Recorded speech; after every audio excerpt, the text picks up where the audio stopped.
Bismillahirrahmanirrahim. Assalamualaikum warahmatullahi wabarakatuh. Alhamdulillah, summa alhamdulillah, nahmaduhu wa nasta'inuhu wa nastahdi nastaghfiruh wa na'udzu billahi min syururi anfusina wa min sayyiati a'malina, may yahdihillahu fala mudilla lahu wa may yudlil fala hadiyalah. Asyhadu an la ilaha illallah wa asyhadu anna Muhammadan abduhu wa rasuluh. Allahumma rabbi syrah lana sudurana wa yassir lana umurana, rabbi syrah li sadri wa yassir li amri wahlul 'uqdatam min lisani yafqahu qawli, amma ba'd.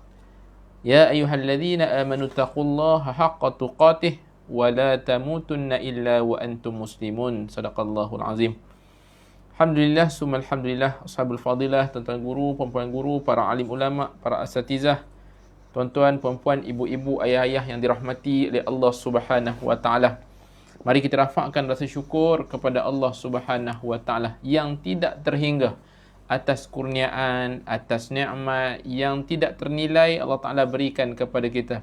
Sehingga ke saat ini masih lagi dapat sama-sama kita mengecapi nikmat berada pada hari-hari untuk menghabiskan sisa-sisa umur kita ini dengan bermanfaat. InsyaAllah, mudah-mudahan dengan keikhlasan yang kita ikatkan selepas melakukan amal ibadah, mudah-mudahan ini menjadi satu modal, sesuatu perkara yang menguntungkan kita di akhirat kelak. Inilah kita punya harapan, inilah kita punya hasrat, inilah kita punya impian. Saat kita menanam di dunia, hasil tuaiannya akan kita kecapi di akhirat kelak. Tuan-tuan, perempuan yang dirahmati oleh Allah Subhanahu wa taala, apa khabar hari ini? Okey, kahfi semua selesai, selawat dapat ditambahkan, sedekah semua cukup. Kita syukur pada Allah Subhanahu wa taala. Seandainya hari Jumaat tadi, Jumaat semalam, Jumaat yang kita lalui sebentar tadi, Jumaat itu merupakan Jumaat yang terakhir. Seandainya itu yang terakhir, mudah-mudahan Allah Subhanahu wa taala menerima segala amal soleh yang kita lakukan. Yang tu ada sikit gitu. Baik, malam ni sengaja kita nak lihat sedikit tentang masih lagi di bawah tajuk yang kita baca pada minggu yang lalu. Masih lagi Syekh Muhammad Al-Ghazali sebutkan tentang bagaimana hidup kita ini dibentuk oleh pemikiran kita. Masih lagi di bawah tajuk kehidupan kita ini dibentuk oleh pemikiran kita. Tuan-tuan perempuan masih ingat lagi pada minggu yang lalu kita bahaskan tentang bagaimana kehidupan kita ini dibentuk oleh corak pemikiran kita. Perasaan sedih, bahagia, bimbang, tenang. Hakikatnya kita yang mewarnainya. Hakikatnya kitalah bagaimana pemikiran kita mencorakkan cara kehidupan kita. Jadi hari ini disebutkan kepada kita jiwa yang sihat itu membangun peradaban. Tuan-tuan, mungkin minggu yang lepas kita dah baca dah ni sebenarnya. Tapi sengaja saya ulang sikit untuk kita nak mendapatkan sedikit intipati yang baik daripada Syekh Muhammad Al-Ghazali. Yang sebenarnya kalau kita membangunkan jiwa kita, membangunkan diri kita, dalaman kita, insya-Allah peradaban kita baik. Tuan-tuan mungkin pernah baca dalam buku-buku yang bersifat gerakan ataupun buku-buku haraki, Syekh Fatih Yakan dan sebagainya, Mazayani, yang menyebut tentang bagaimana pembentukan peradaban masyarakat majmuk bermula daripada keluarga kecil. Bermula daripada keluarga kecil. Bagaimana nak mendapatkan baldatun tayyibatun warabbu ghafur, bermula daripada pembentukan keluarga di rumah kita.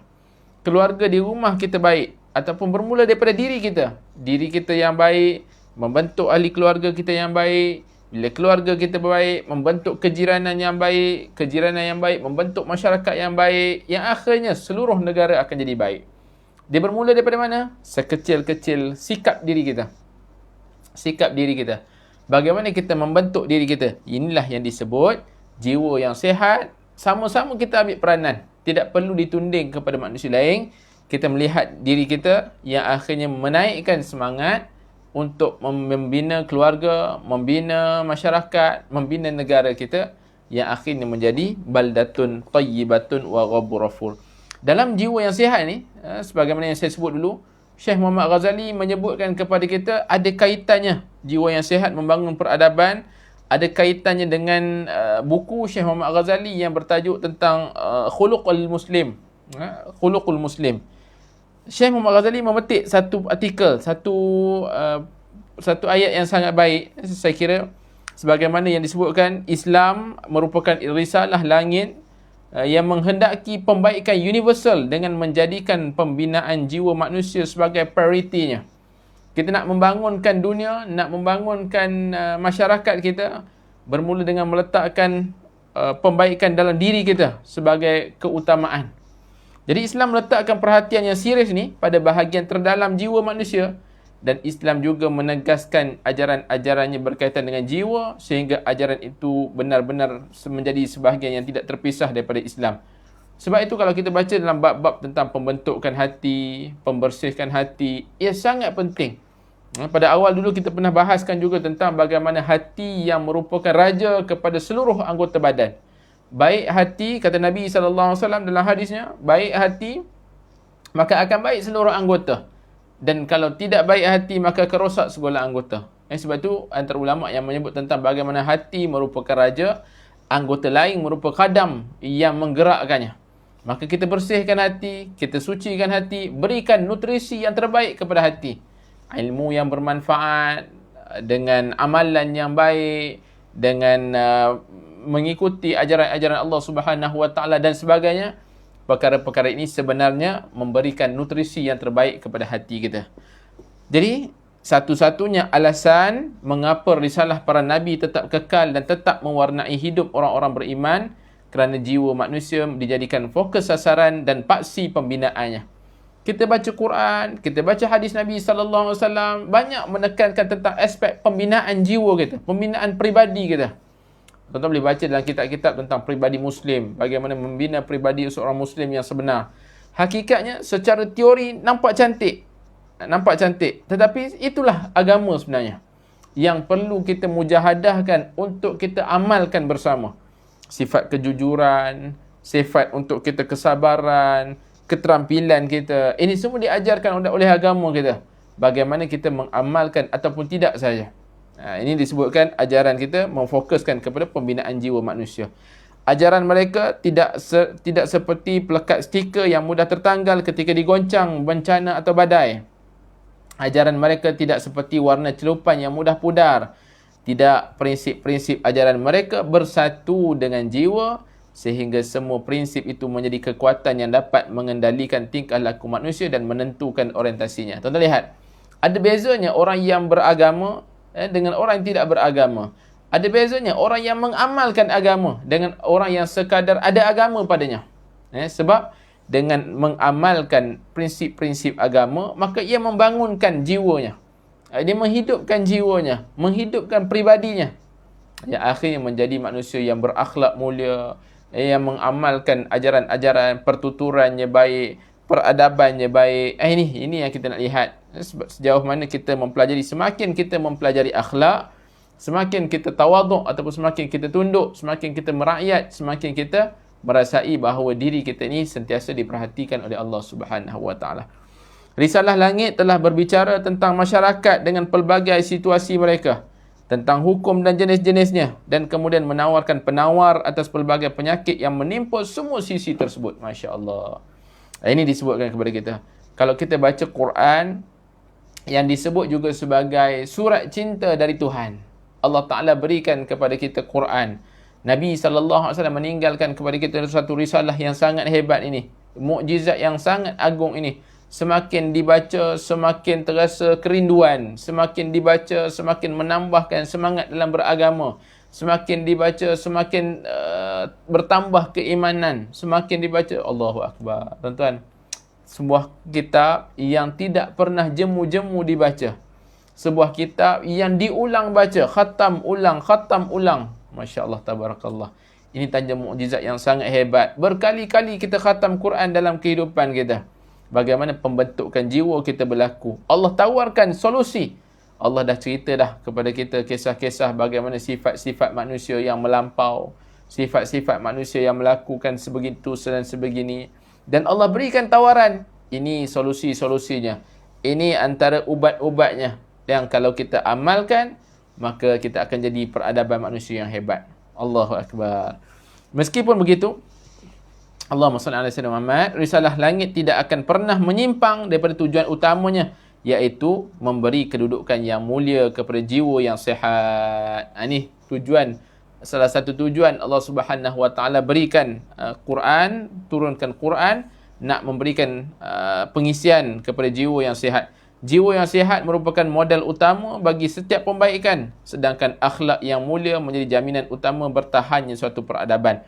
Kalau akhlak tidak mulia, maka cepatlah rosak peradaban tersebut. Ini membuktikan, tuan-tuan, kita lihat kepada sejarah.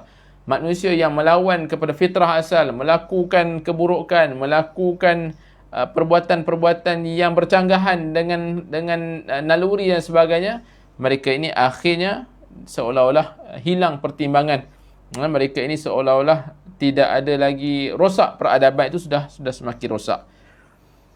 Sedangkan akhlak yang mulia menjadi jaminan bertahannya ni. Ini tidak bererti yang meremehkan usaha manusia dalam membangunkan komuniti negara, tetapi justru menguatkan lagi nilai pembaikan jiwa dalam memelihara kehidupan dan membahagiakan manusia. Bukan nak menafikan untuk pembangunan dan sebagainya, tidak. Tetapi inilah salah satu kekuatan negara yang maju. Apa guna negara yang maju jika jiwa-jiwa penduduk rakyatnya dalam keadaan yang tidak sihat? Apa guna kalau kita ada bangunan pencakar langit, ada teknologi yang hebat, tapi kalau rakyatnya, kalau masyarakatnya sedang rosak dan sebagainya. Jadi kedua-duanya perlu seimbang. Allah Ta'ala tidak melarang untuk kita membangunkan dunia, membangunkan masyarakat, dalam masa yang sama diberikan pengisian-pengisian yang baik. Sebab pengisian-pengisian yang baik inilah yang disebutkan jiwa yang sihat. Sebab itu Syekh Muhammad Ghazali letakkannya di bawah tajuk bagaimana pembentukan pemikiran kita akan menentukan corak kehidupan kita. Jiwa yang cacat, jiwa yang rosak ni, jiwa yang cacat akan mencetuskan kekacauan meskipun ia hidup di tengah-tengah sistem sosial yang diatur dengan baik. Ini saya sebut tadi, tuan-tuan. Walaupun kita ada sistem sosial yang sangat baik, tapi kalau jiwa kita tak sihat, jiwa kita kacau, jiwa kita cacat, ia akan mencetuskan kekacauan. Suka nak mengambil hak orang lain, suka nak menzalimi hak orang lain, tamak dalam perniagaan. Ini akhir kekacauan ini berlaku. Setelah berjaya mengacau sistem sosial, jiwa yang cacat akan memanfaatkan peluang untuk merealisasikan cita-citanya yang hina dan sesat. Sebaliknya, jiwa yang sihat dapat menghilangkan semua cacat, penyimpangan dan kekacauan yang diakibatkan oleh jiwa yang cacat. Situasi peribadi dan sosial yang kacau diperbaiki oleh jiwa yang sihat. Tuan-tuan, dapat tak ambil manfaat kita pada malam ini? Satu, perbaiki jiwa kita. Tidak perlu ditunding kepada manusia lain. Walaupun kita kata seolah-olah kita hidup di dunia yang semakin kacau macau, ada ke istilah, tuan-tuan? Yang semakin serabut kehidupannya. Tetapi perbaiki diri kita. Perbaiki diri kita dan cuba mencari sebagaimana yang saya sebut awal tadi. Cuba lihat kepada masyarakat kecil, yakni siapa yang berada di sekeliling kita, di dalam rumah kita. Adakah ahli keluarga kita, adik-beradik kita, anak kita, isteri kita, suami kita, untuk kita berikan penekanan yang terbaik, baik nukleus ini, baik masyarakat kecil ini, maka insya-Allah mudah-mudahan akan merebak kebaikan-kebaikan itu kepada masyarakat. Seorang hakim yang adil akan menyempurnakan kekurangan pada aturan hukum dan perundangan-perundangan yang ditetapkan negara. Namun seorang hakim yang zalim akan memesongkan perundangan yang sebenarnya yang sudah lurus. Seperti itu pula lah keadaan jiwa manusia ketika menghadapi aneka ragam pemikiran dan kepentingan dalam kehidupan ini. Ini disebutkan awal. Bagi jiwa yang sihat, maka dia akan berada pada landasan agama yang sebenar. Kerana itu, pembaikan jiwa menjadi syarat utama datangnya kemenangan di dunia dan di akhirat kelak. Selama jiwa belum sihat, segala sesuatu akan berada dalam kegelapan, kekacauan, fitnah, tidak pernah berakhir. Selama jiwa manusia dibiarkan sakit dan cacat, kesulitan dan bencana akan selalu menyertainya. Jadi tuan-tuan, ingat tak? Dalam surah Ar-Ra'd, Allah Subhanahu Wa Taala menyebutkan kepada kita bagaimana kalau Allah Subhanahu Wa Taala tidak akan mengubah keadaan sesuatu kaum, melainkan mereka lah yang sebelum mereka mengubah keadaan yang ada pada diri mereka sendiri. Dan apabila Allah menghendaki keburukan terhadap satu kaum, maka tidak ada yang dapat menolaknya dan tidak ada pelindung bagi mereka selain Allah Subhanahu Wa Taala. Apa kita boleh ambil, tuan-tuan, daripada yang disebutkan jiwa yang sihat membangun peradaban ni? Mari sama-sama kita berikan satu penekanan dalam diri kita. Di samping kita membangunkan ekonomi, di samping kita membangunkan institusi keluarga dan sebagainya, jangan lupakan juga pengisian-pengisian untuk membangunkan jiwa kita. Ataupun lebih tepat lagi, ataupun lebih hebat lagi, kalau kita sentiasa memberikan penekanan untuk menyucikan diri kita, memberikan input-input yang terbaik kepada hati kita, memberikan input-input yang terbaik kepada pemikiran kita, memberikan input-input yang terbaik kepada jasmani kita, dengan menjaga jasmani, bersukan dan sebagainya, dengan menjaga dalaman, diberikan penekanan penyucian hati, dibuang sifat hasad, dengki dan sebagainya, diberikan penekanan kepada otak untuk membaca bacaan yang baik-baik. Tuan-tuan, media sosial membuktikan, tuan-tuan baca di media sosial, bagaimana manusia bersifat hasad, bagaimana manusia menyebarkan fitnah. Semuanya kenapa, tuan-tuan? Disebabkan jiwa-jiwa yang cacat tadi, yang perlu diberikan penekanan dan pembersihan. Setiap hari nak mencari kesalahan manusia lain. Setiap hari ada saja kisah-kisah yang perlu diviralkan walaupun tidak benar kaedahnya. Akhirnya kita khawatir seolah-olah kehidupan itu ditentukan dalam keadaan yang tidak sihat, yang akan menyebabkan banyak kekacauan dan sebagainya. Jadi insya-Allah kita cuba ubah sedikit demi sedikit, nanti akan Allah Subhanahu Wa Taala akan memberikan kepada kita banyak ruang-ruang yang kita akan jalani dengan baik. Diakhirkan kisah ataupun diakhirkan artikel Syekh Muhammad Ghazali ini dengan diulang semula lagi. Kita adalah apa yang kita fikir. Kita adalah apa yang kita fikir. Firman Allah Subhanahu Wa Taala dalam surah Al-Anfal ayat 52 hingga 53. Keadaan mereka serupa dengan keadaan pengikut Firaun dan orang-orang sebelumnya. Mereka mengingkari ayat-ayat Allah sehingga Allah menyeksa mereka disebabkan dosa-dosa mereka. Sungguh Allah Maha Kuat lagi sangat keras seksanya. Demikian itu kerana sesungguhnya Allah tidak akan mengubah satu nikmat yang telah diberikan kepada satu kaum hingga kaum itu mengubah apa yang ada dalam diri mereka sendiri. Sungguh Allah Maha mendengar dan Maha mengetahui. Ayat ini menjelaskan kepada kita hubungan kuat antara kesucian jiwa dengan kesucian kehidupan, antara keindahan moral dan keindahan kehidupan hidup ini. Allah Subhanahu Wa Taala kemudian menegaskan bahawa berkah ataupun keberkatan kehidupan di dunia ini melahirkan rasa keamanan bagi orang-orang yang beriman serta kebaikan dan kemuliaan bagi orang-orang yang bertakwa. Tuan-tuan, sebab itu Allah Subhanahu Wa Taala menyebut dalam surah Al-A'raf, sekiranya penduduk sesuatu negeri itu beriman dan bertakwa, pasti Allah Ta'ala akan melimpahkan keberkatan kepada hidup mereka. Allahu Akbar. Jadi mari sama-sama ni kita nak tanamkan dalam diri kita, memperbaiki diri kita agar rahmat Allah Subhanahu Wa Ta'ala turun kepada kita. Sebaliknya Allah sebutkan juga tentang kehancuran ataupun kehinaan yang ditimpakan kepada mereka yang angkuh. Allah rakamkan dalam surah Al-Anfal ayat 47. Mereka keluar dari kampung halaman dengan angkuh, ingin dipuji, riak serta menghalangi orang-orang dari jalan Allah. Setelah menimpakan azab, Allah bukakan pintu pengharapan menuju masa depan yang lebih mulia untuk mereka. Namun kemuliaan masa depan itu wajib ditebus dengan peralihan hati daripada keangkuhan dan kesombongan menuju sikap tawaduk dan adil. Allahu Akbar. Tuan-tuan, sekurang-kurangnya malam ni, sekurang-kurangnya, apa perbuatan-perbuatan, apa sikap-sikap mazmumah yang terdapat dalam diri keluarga kita, mari sama-sama kita singkirkan sedikit demi sedikit. Ambil masa malam ni, tuan-tuan, cuba perhatikan sifat ketidaksabaran, sifat yang suka bercakap bukan-bukan, sifat suka mengumpat, mengata, mengeji jiran tetangga, sifat suka tidak memerhatikan ataupun tidak menjaga ketepatan waktu pada solat dan sebagainya. Apa jua perbuatan yang mengundang kemurkaan Allah, kita nak cuba singkirkan. Sebab kita nak Allah Subhanahu Wa Taala limpahkan keberkatan dalam keluarga kita, dalam kawasan perumahan kita, dalam daerah kita, dalam negeri kita, yang akhirnya dalam negara kita. InsyaAllah semakin sedikit demi sedikit kita lakukan perkara ini, mudah-mudahan keberkatan yang Allah Ta'ala berikan itu maha hebat. Jadi pendidikan Islam berfokuskan kajian terhadap jiwa dan pelbagai keadaan serta perwatakannya. Islam memerhatikan urusan hati bersama segala perasaan dan suasananya. Kajian ini bertujuan menciptakan kebahagiaan tertinggi yang bersumber dari dalam diri manusia, bukan dari luar. Kajian ini juga bermaksud mendorong manusia agar mahu mencari dalam dirinya bintang-bintang kebaikan. Bila bintang-bintang itu terbit melalui latih panjang, teliti dan niat yang tulus, jangkauan sinar terangnya tidak akan pernah berpenghujung. Apa kata Syekh kepada kita? Seolah-olah Islam tidak pernah mengetepikan bagaimana pendidikan dalaman kita, yang menentukan bila baik dalaman ini, Akhirnya yang keluar, yang diterjemahkan itu adalah perilaku akhlak yang baik. Kenapa kita solat, kenapa kita puasa, kenapa kita mengamalkan ajaran agama, walhasilnya hasilnya nanti akan menjadikan kita berakhlak dengan akhlak orang Islam. Perilaku kita seolah-olah inilah yang digambarkan.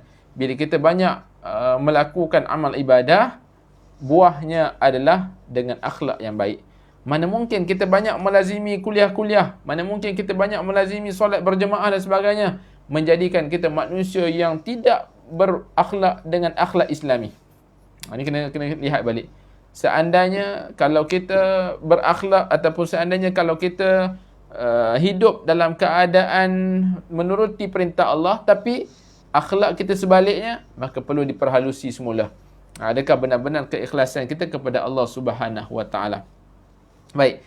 Ketika sampai pada tahap itu, seorang salik, iaitu seorang penempuh jalan rohani, pernah menyebut, kami menikmati kebahagiaan yang seandainya para raja berasakan, pasti mereka akan menebaskan pedang ke leher kami. Mereka pasti akan merebut kebahagiaan yang kami rasakan itu. Kalau kita jadi manusia yang hebat, manusia yang merasai kehidupan, buat amal soleh, kemudian dengan akhlak yang mulia, ketenangan kita akan dapat. Ini dirakamkan tuan-tuan. Perkara yang baik pasti akan mendatangkan ketenangan. Melakukan dosa, natijahnya akan mendatangkan keresahan. Tidak akan selesa manusia yang sentiasa melazimi hidupnya dengan dosa. Penuh dengan keresahan, penuh dengan kegelisahan, pastinya. Tuan-tuan, pada saya kira tajuk pertengahan dulu kita pernah sebutkan. Seandainya, kalaulah dalam kehidupan kita melazimi dosa, tapi hidup kita selesa, kena cek balik hati kita. Dikhawatiri hati sedang mati. Selesa melakukan kemungkaran, selesa melakukan dosa, selesa melakukan perbuatan yang tidak diredai oleh Allah. Ini menunjukkan hati kita tidak sensitif dengan perbuatan-perbuatan yang kita lakukan. Baik, Allahumma salli ala Sayyidina Muhammad. Hakikatnya, melatih jiwa berserta semua implikasinya seringkali dicemarkan oleh sikap berlebih-lebihan. Betul tuan-tuan? Kita nak bersihkan jiwa kita nak bersihkan hati kita. Kadang-kadang manusia ni ekstrim, berlebih-lebihan. Umum diketahui, kaum sufi generasi awal hanya mengurung diri dalam sangka pemikiran dan perasaan mereka sendiri. Para sufi generasi awal berlebih-lebihan menentukan kesimpulan peribadinya, lalu cuba melihat hakikat alam dan kehidupan wajar sehingga akhirnya mereka menjadi orang yang sesat dan menyesatkan. Perbezaan antara tasawuf Islam dan tradisi mistik Amerika dapat dilihat pada cerita ringkas dari Carnegie tentang perjalanan hidup Mary Baker Eddy, pengasas Christian Science. Hidup Mary sering dirundung kemiskinan, kelaparan dan penyakit. Suaminya meninggal tidak lama setelah kedua mendirikan rumah tangga. Lebih malang lagi, suami kedua lari bersama wanita lain yang kemudian ditemukan terbunuh dalam rumah setinggan. Ini kisah tuan-tuan. Mary memiliki seorang anak, namun kerana kemiskinan dan penyakit yang dideritainya, dia terpaksa menyerahkan penjagaan anaknya kepada orang lain yang waktu itu belum pun berusia 4 tahun. Setelah itu, dia tidak pernah lagi melihat anaknya selama 31 tahun.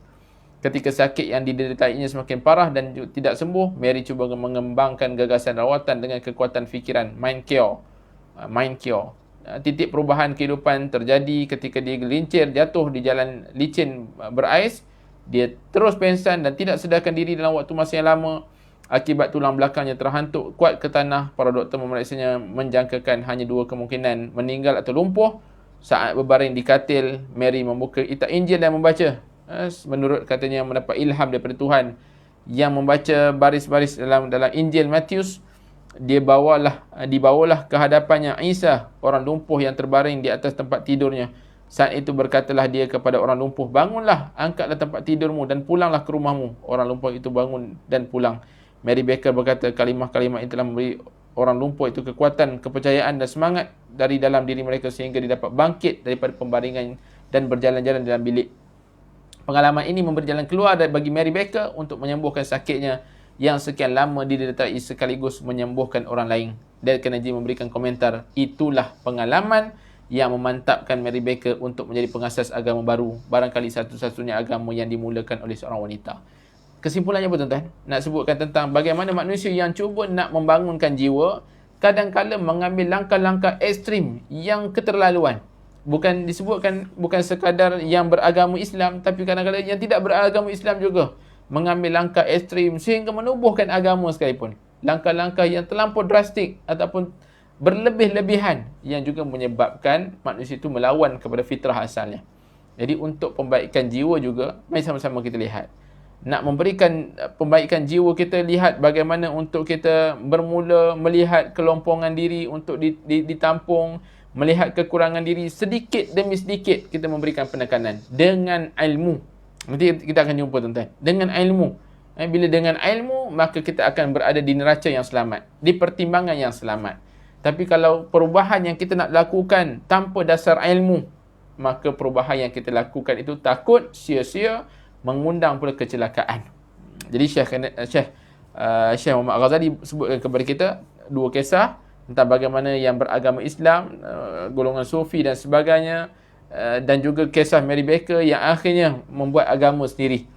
Kami cenderung mempercayai kisah ajaib ini, bahkan pelbagai peristiwa tidak masuk akal yang diceritakan sejumlah sumber tentang kaum miskin di India. Sungguh kekuatan diri dan jiwa dapat mencipta keajaiban. Meski demikian, kita mesti menghadkan kisah Mary hanya pada skala individu. Jadi kisah iaitu tidak selayaknya dijadikan penanda aras umum dan hukum universal. Orang Amerika, komuniti tempat hidup Mary terjadi, berhasil memegang dan mempraktikkan prinsip ini. Mereka tidak berusaha menerapkan keajaiban itu dalam bidang pertanian, perindustrian atau bidang perubatan. Sayangnya, yang terjadi di negeri kita sejak berabad-abad lampau adalah sebaliknya. Peristiwa luar biasa dan ajaib yang dialami sebahagian orang berhembus dan beredar ke serata pelosok negeri. Pelbagai wabak penyakit yang merebak dengan cepat. Tidak ada hari tanpa cerita ajaib yang mulia, keramat seorang wali atau kesaktian seorang dukun yang jahat. Pengaruh tahayul pun tersebar sehingga mempengaruhi bidang perniagaan, industri, ilmu pengetahuan dan penyelidikan. Bahkan disebutkan kepada kita, tahayul bergerak mempengaruhi dunia peperangan dan politik. Ketika Khadif Ismail Pasha memerangi Habsyah dan mula berasaskan serangannya akan gagal, Ismail bergegas memerintahkan ulama Al-Azhar untuk berkumpul di halaman rumahnya dan membaca kitab Sahih Bukhari. Kisah seorang perempuan yang membaca beberapa baris kalimah di Injil, lalu akhirnya sembuh daripada penyakitnya, tidak boleh dijadikan kayu ukur sehingga melupakan sunnatullah yang berlaku di alam ini. Hadis disebut ni supaya tidak terlampau ekstrim dalam nak memberikan pembangunan jiwa. Di tengah-tengah umat Islam pun kita kerap mendengar dan membaca kisah-kisah menakjubkan dialami oleh orang alim atau orang mulia, atau ada juga kisah menakjubkan dialami oleh orang biasa. Kisah itu disampaikan dari mulut ke mulut sehingga akhirnya bercampur dengan fakta dan legenda.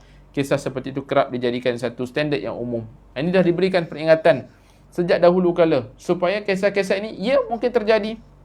Allah Ta'ala berikan kepada orang-orang tertentu, tapi tidak boleh dijadikan sandaran, tidak boleh dijadikan seolah-olah kita semua dapat merasainya. Tidak, ini mungkin diberikan kepada karamah kepada orang-orang tertentu sahaja.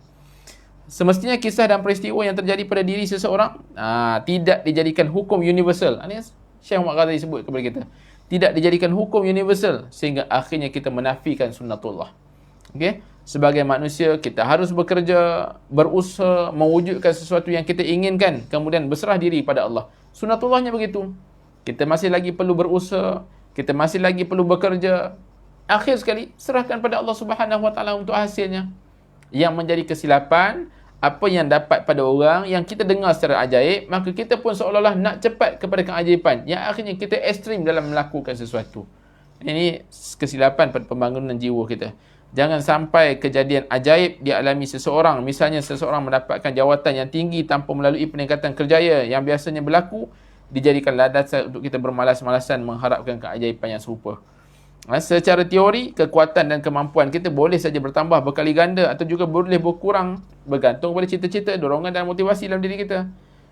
Namun, sunnatullah yang kukuh tak dapat ditundukkan oleh nafsu dan keinginan. Saya ulang sekali tuan-tuan.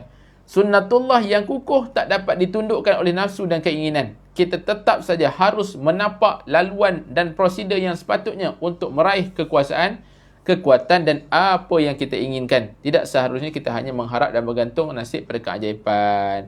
Jadi pada titik inilah seorang tokoh barat, James Allen, menyebut, biarkan seorang mengubah jalan fikirannya sendiri, anda akan terkejut melihat perubahan yang begitu cepat terjadi dalam banyak aspek kehidupan. Kekuatan Tuhanlah yang menentukan warna hidup kita dan kemudian melimpahkannya pada diri kita. Bahkan kekuatan itu terletak pada diri kita sendiri.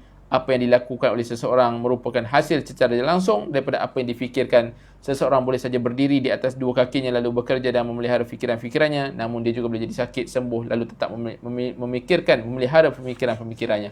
Maksudnya apa tuan-tuan? Saya nak bagi satu kesimpulan daripada rumusan hidup kita dibentuk oleh pemikiran kita ini.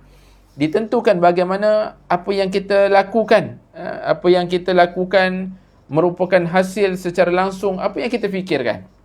Ini disebutkan oleh Syekh Muhammad Ghazali. Perbuatan yang kita lakukan hasil tindak tanduk pemikiran kita. Jadi kalau kita nak berjaya dalam kehidupan dengan tidak menafikan sunnatullah, kita boleh dapatkan motivasi-motivasi. Malam ni kita dengar perkara-perkara yang baik sebegini, kita ada motivasi. Tapi tidak menafikan sunnatullah, kita perlu berusaha. Kita perlu untuk melakukan sesuatu. Kalau kita sakit, kita perlu ambil ubat dan sebagainya. Jadi kita masih lagi berdiri di kaki kita. Jadi ini yang disebutkan hidup kita dibentuk oleh pemikiran kita sendiri. Okey. Tuan-tuan dan puan-puan dirahmati oleh Allah Subhanahu Wa Taala. Kita pergi satu lagi tajuk yang ringkas oleh Syekh Muhammad Ghazali. Disebutkan kepada kita tentang dendam tidak layak dipelihara. Dendam tidak layak dipelihara. Bagaimana sifat ini seolah-olah sifat negatif yang ada dalam diri ni tak layak langsung kita pelihara ataupun simpan dalam diri kita. Sebab ini seolah-olah satu barah yang menyebabkan kehidupan kita makin lama, grafnya makin merudum. Graf kehidupan kita makin jatuh dan makin jauh dengan Allah Subhanahu Wa Taala. Tuan-tuan, Syekh Muhammad Ghazali menyebut orang yang berkeyakinan tinggi kerana dirinya mempunyai kekuatan, keteguhan prinsip serta menjaga kehormatan daripada pelbagai ancaman, pasti memiliki emosi yang stabil. Permulaannya.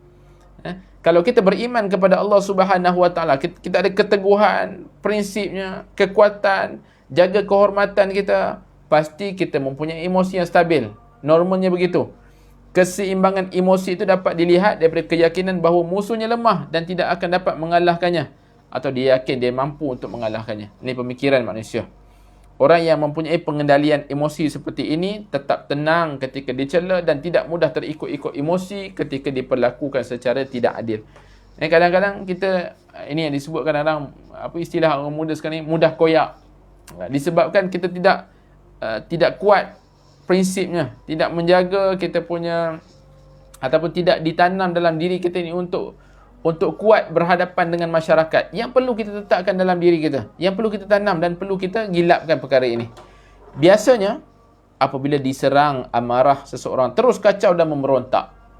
Kalau tuan-tuan baca dalam buku yang lain disebutkan tentang keimanan asas pengendalian akhlak, keimanan asas pengendalian emosi, keimanan asas pengendalian diri seseorang. Asasnya keimanan.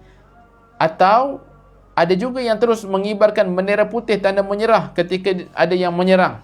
Namun seseorang yang yakin bahawa musuhnya tidak akan mengalahkannya, sekuat apapun dirinya diserang, akan tetap tenang. Allahu Akbar.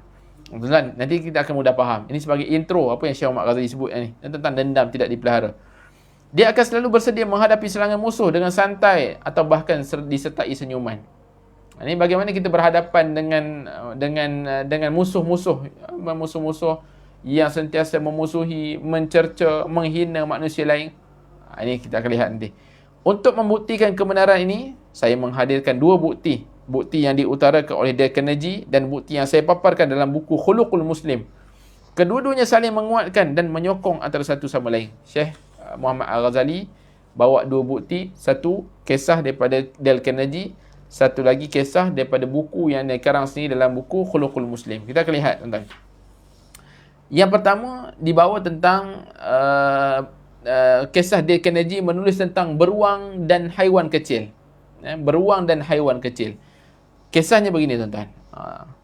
Suatu malam kami mendirikan kemah menghadap hutan tempat kami mendirikan kemah menghadap hutan tebal tempat berburu. Tiba-tiba kami melihat seekor haiwan yang sangat buas, iaitu beruang hitam. Beruang hitam ini berjalan sangat perlahan. Beruang ini berjalan perlahan-lahan menuju cahaya lampu yang memancarkan dari kemah kami, lalu memakan sisa-sisa makanan yang kelihatannya sengaja dibuang oleh pekerja salah satu villa di sekitar hutan. Pada waktu itu, seorang mayor datang, disebutkan sini, Mayor Martindale, seorang penjaga hutan simpan di kawasan itu, datang sambil menunggang kuda, lalu menceritakan kisah menakjubkan tentang beruang. Dia menceritakan bagaimana beruang hitam dapat mengalahkan semua binatang buas di dunia barat, kecuali seladang.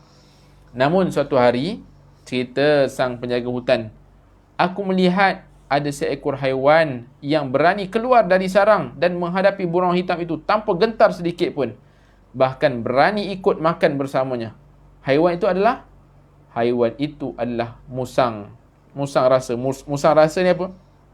Musang yang berbulu, berwarna kelabu, kuning keperangan. Ini diceritakan tentang siapa musang tu. Tak dapat dia nafikan, beruang hitam tahu bahawa hanya dengan sekali koyakkan cakarannya dapat bunuh musang tu. Tapi kenapa dia tak buat? Sebab dia tahu memusuhi haiwan lemah seperti musang hanya akan merendahkan dirinya. Dari sini dengan keangkuhannya, ia tetap membiarkan musang itu dan tidak menyentuh sedikit pun. Dalam kehidupan sehari-hari, tuan-tuan, kata dia Carnegie, aku melihat sendiri kenyataan ini. Aku sering menjadi risau dan cemas oleh orang yang tarafnya sama seperti musang tadi. Pengalaman pahit telah mengajarkan bahawa memusuhi orang seperti mereka adalah sia-sia dan tidak ada gunanya. Allah. Nanti kita akan faham nanti. Demikianlah contoh Dale Carnegie yang ditulisnya dalam buku How to Stop Worrying and Start Living. Pandangan Carnegie ini sama dengan ungkapan yang pernah saya sampaikan dalam kitab Khuluqul Muslim. Yang saya petik, kata Syekh Muhammad Ghazali, saya petik sifat asas manusia memiliki pengaruh signifikan terhadap situasi jiwanya. Cemas, tenang, panik, santai, keruh, jernih. Namun ada perkaitan yang sangat kuat antara keyakinan diri seseorang dengan sikap sabar dan pemurahnya terhadap orang lain.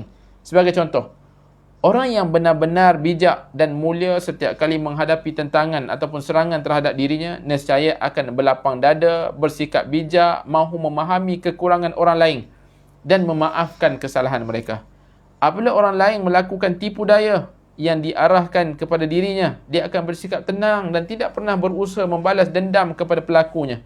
Dia bersikap layaknya orang alim yang hanya menoleh sejenak ketika anak-anak kecil melemparkan batu kepadanya.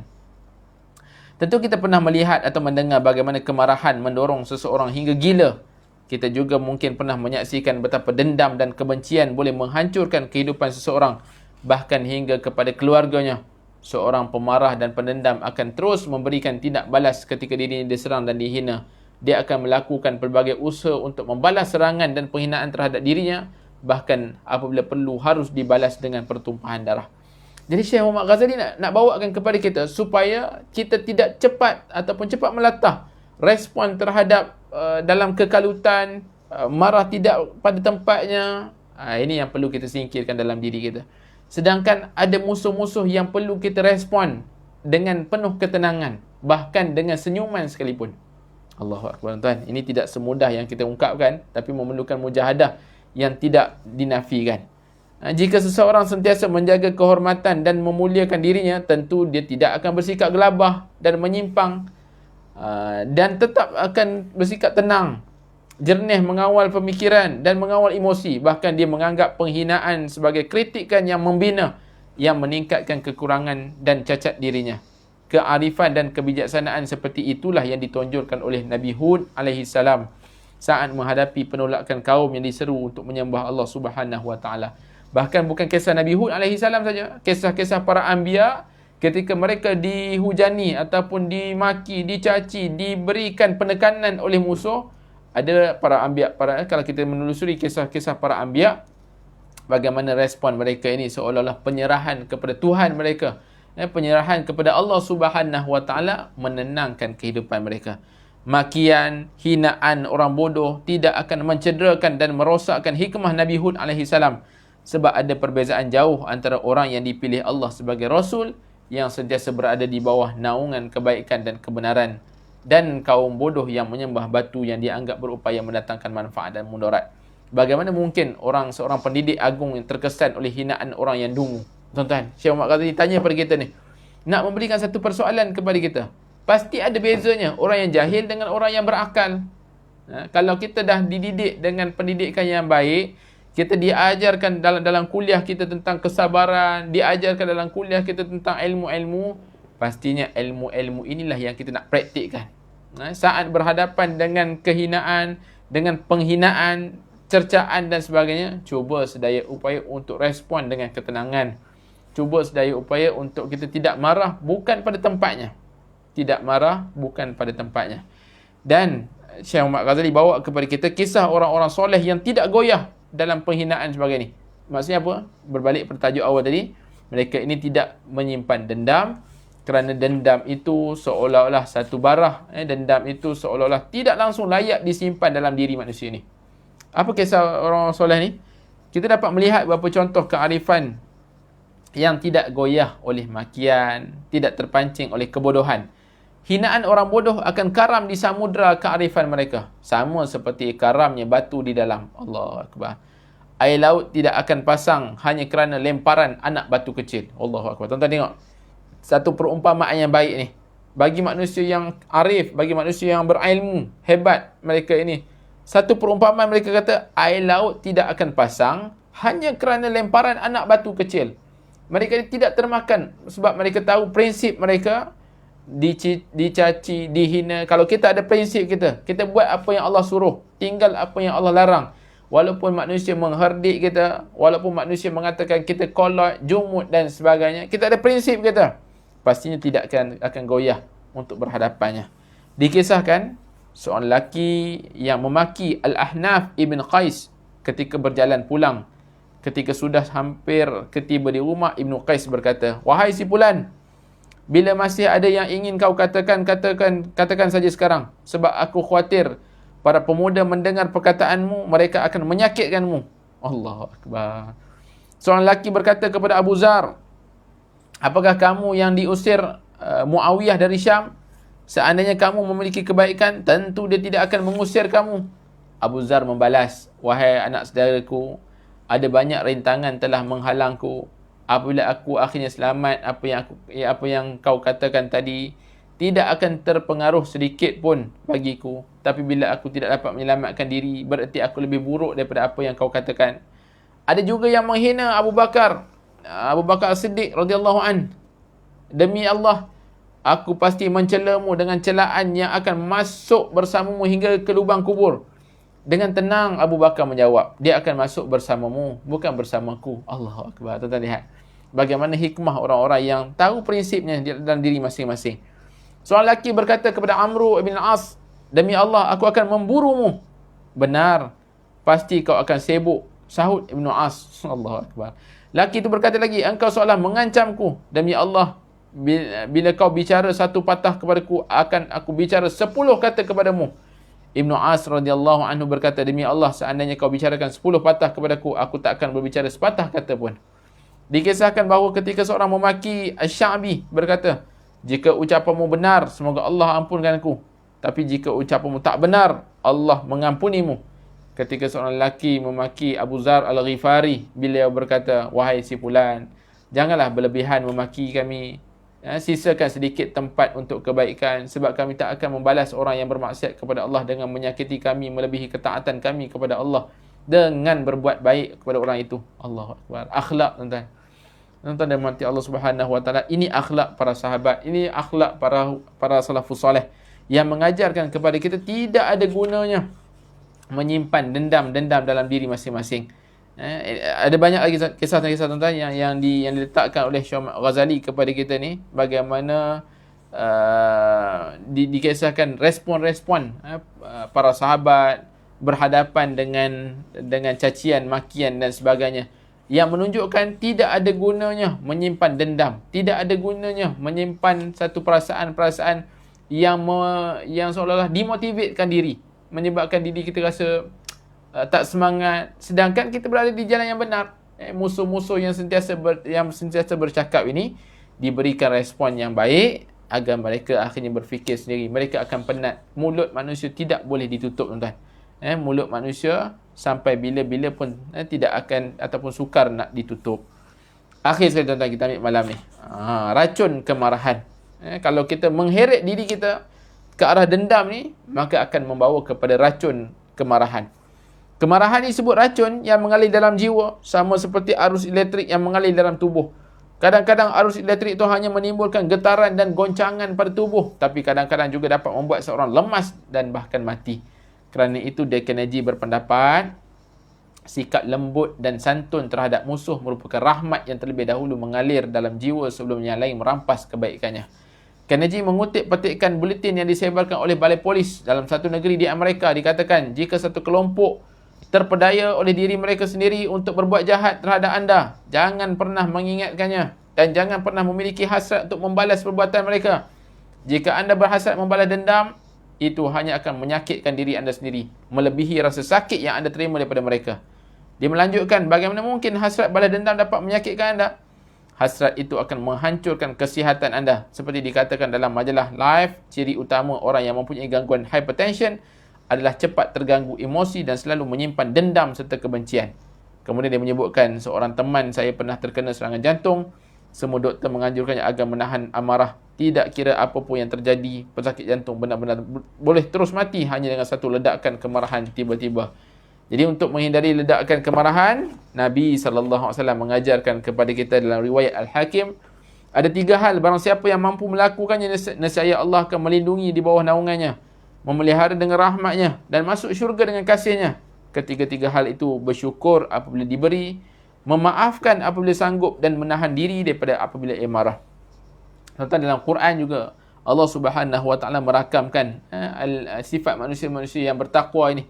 Alladzina yunfiquna fis sarra'i wad dharra wal kadhiminal ghaiz wal 'afina 'anil nas. Antara ciri manusia yang bertakwa kepada Allah adalah mampu untuk menahan amarahnya. Wal kadhiminal ghaiz wal kadhiminal ghaiz, mampu menahan amarahnya.